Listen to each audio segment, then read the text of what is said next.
시청자 여러분 안녕하십니까? 3월 4일 수요일 KTV 뉴스 시작합니다. 미국과 이란 간 군사적 충돌이 계속되면서 중동 지역의 긴장이 고조되고 있습니다. 금융시장 변동성이 커질 우려가 확대되는 가운데 우리 정부는 비상 대응 체계를 가동하고 있습니다. 신국진 기자입니다.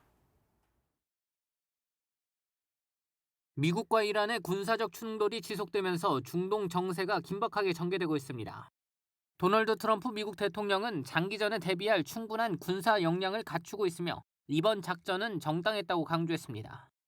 그러면서 이번 작전을 통해 이란의 해군력과 공군력이 무력화됐다고 주장하며 미국이 타격하지 않았다면 이란이 선제 공격했을 것이라고 덧붙였습니다.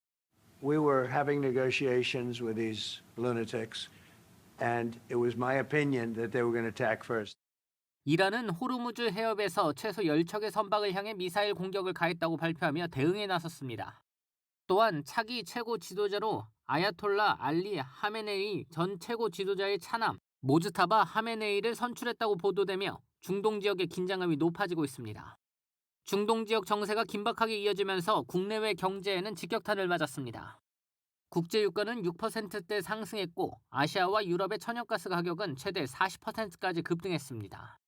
코스피와 코스닥은 장중 8% 넘게 폭락하면서 거래를 일시 중단시키는 서킷 브레이커가 연달아 발동됐습니다. 코스피와 코스닥 시장에서 서킷 브레이커가 동시에 발동된 건 지난 2024년 8월 미국 경제지표 부진으로 경기 침체 우려가 제기된 이후 처음입니다. 우리 정부는 이번 사태에 대응해 긴급 대응에 나서고 있습니다. 재정경제부와 금융위원회는 국제유가와 금융시장 변동을 24시간 모니터링하며 시장 안정 조치를 준비하고 있습니다. 중소벤처기업부는 중동 진출 기업과 수출 기업의 피해를 접수하고 긴급 경영 안정 자금을 지원할 계획입니다. KTV 신국진입니다. 한편 이란과 이스라엘에 체류하던 우리 국민 140명이 인접국으로 무사히 대피했습니다. 정부는 중동 지역에 체류 중인 우리 국민들의 안전한 귀국을 계속 지원할 계획입니다. 문기혁 기자입니다. 이란에 체류 중이던 우리 국민과 이란 국적 가족까지 28명은 현지 시간으로 지난 2일 새벽 주 이란 대사관이 마련한 임차버스에 몸을 실었습니다. 인접국인 투르크메니스탄으로 대피하기 위해서입니다. 당시 상황은 긴박했습니다. 외교부에 따르면 출발하고 얼마 안 돼 이란 수도 테헤란에 공습이 내려져 가슴을 쓸어내려야 했습니다. 가는 길도 험난했습니다. 중간에 하룻밤을 보내는 등 다음 날 저녁에야 국경을 안전하게 넘었습니다. 이란 여자배구 국가대표팀 이도희 감독과 이란 프로축구팀 소속 이기재 선수도 이번에 함께 빠져나왔습니다. 이번 대피로 이란에는 교민 40여 명이 남게 됐습니다. 외교부 신속대응팀은 투르크메니스탄에 급파돼 현지 대사관과 함께 입국 수속을 지원했습니다. 현지 도착 후에는 숙박과 귀국 등 영사 조력을 제공하고 있습니다. 국민 먼저, 또 인명 먼저, 또 안전 먼저, 거기 최우선으로 해서 한치의 유사시 실수가 없도록 준비를 하고 이스라엘에 체류 중이던 우리 국민 66명도 주 이스라엘 대사관 지원 아래 인접국인 이집트에 무사히 도착했습니다. 또 단기 체류자 47명이 자체적으로 이동해 이집트 국경에서 합류했습니다. 이와 함께 바레인에서도 우리 국민 2명이 주 바레인 대사관 지원 아래 인접국인 사우디아라비아로 대피했습니다. 이라크에서도 우리 국민 2명이 대사관 영사와 함께 인접국인 튀르키예에 도착했습니다. 정부는 중동 지역에 체류 중인 우리 국민의 안전한 귀국을 계속 지원하기 위해 동향을 예의주시하면서 필요한 조치를 취할 예정입니다. KTV 문기혁입니다.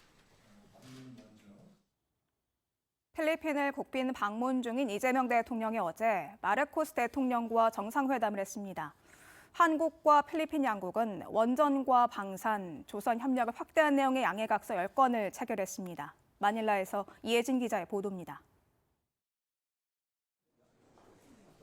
한국과 필리핀 수교 77주년을 맞는 날 열린 이재명 대통령과 마르코스 대통령의 정상회담.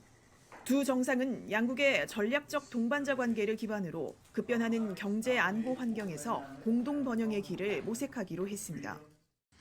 우리 양국은 지정학적인 불확실성과 글로벌 기술 경쟁이라는 이 격변의 시대를 굳게 헤쳐나갈 소중한 파트너가 될 것입니다.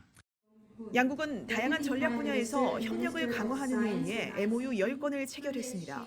우선 원전 분야 실질 협력을 강화하기로 했습니다. 지난 1976년 착공했지만 건설이 중단된 필리핀 바탄 원전 관련 사업재개 타당성 조사와 신규 원전 도입 협력 MOU가 기반이 될 걸로 보입니다. 한국은 첨단 기술을, 필리핀은 풍부한 광물 자원을 보유하고 있다는 점에서 양국은 핵심 광물 분야에서도 이상적인 파트너입니다. 조선업 협력도 확대됩니다. 선박 건조량 기준 세계 2위인 한국과 4위인 필리핀이 힘을 모으면 조선업 공동 성장에 시너지를 낼 수 있다고 이 대통령은 강조했습니다. 이 대통령은 이와 함께 우리 방산 기업이 필리핀군 현대화 사업에 참여하도록 지원하겠다고 밝혔습니다. 양국은 교역 투자가 한 필리핀 FTA에 기초해 더 확대되도록 하고 핵심 광물 공급망과 AI 연구개발 협력도 늘립니다.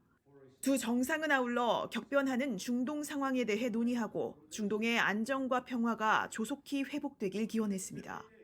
필리핀 국빈 방문 둘째 날 이 대통령은 마닐라 영웅묘지에 있는 한국전 참전 기념비에 헌화하고 참전 용사와 후손들을 만납니다. 오후에는 한 필리핀 비즈니스 포럼에서 양국 기업인을 격려할 예정입니다. 동포간담회를 끝으로 이 대통령의 필리핀 국빈 방문 공식 일정은 모두 마무리됩니다.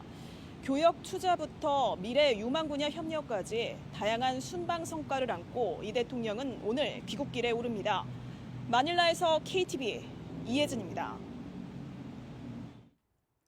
고윤철 경제부총리는 오늘 정부 서울청사에서 개정 노동조합법 시행을 앞두고 관계장관 회의를 열어 준비 상황과 대응 방안을 점검했습니다. 고 부총리는 법 시행 초기 3개월을 집중 점검 기간으로 운영하고 해석 지침과 노사정 소통 채널 상시 운영을 통해 현장 혼란을 최소화하겠다고 밝혔습니다. 또 공공부문 교섭 과정에서도 관계부처 간 협력을 강화해 국민 불편이 발생하지 않도록 대비하겠다고 강조했습니다. 1월 산업 생산이 반도체와 조선업 감소 영향으로 석 달 만에 하락 전환했습니다. 국가데이터처는 지난 1월 전 산업 생산 지수가 114.7로 전달보다 1.3% 줄었다고 밝혔습니다. 광공업 생산은 반도체와 유조선 등 기타 운송 장비 감소로 1.9% 줄었습니다.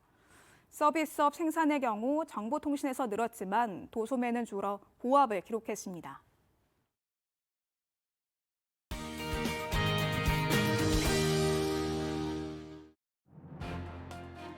오늘의 주요 정책 소식입니다. 중동에서 무력 충돌이 계속되고 있습니다. 이란과 이스라엘에 체류하던 국민 약 140명이 인접국으로 대피했습니다. 미국과 이스라엘의 이란 공습 여파로 코스피와 코스닥이 장중 8% 넘게 폭락했습니다. 주가 폭락에 거래 일시 중단 조치인 서킷 브레이커도 발동됐습니다. 이재명 대통령이 필리핀 정부와 AI, 원전 분야 협력을 확대하기로 했습니다. 이 대통령은 필리핀에서의 일정을 끝으로 3박 4일간의 순방을 마무리합니다. 2030 이민 정책이 발표됐습니다. 첨단 산업 인재를 위한 톱티어 비자 발급 대상이 교수와 연구원까지 확대됩니다. 정부가 유아 무상교육 보육 지원 대상을 4세로 확대합니다. 대상은 약 50만 3천 명입니다. 1월 전 산업 생산이 전달과 비교해 1.3% 감소했습니다. 반도체와 조선업 감소 영향으로 석 달 만에 하락 전환했습니다. KTV 뉴스 마칩니다. 저희는 내일도 국정 소식을 한 걸음 더 빠르게 전해드리겠습니다. 함께해 주신 여러분 고맙습니다.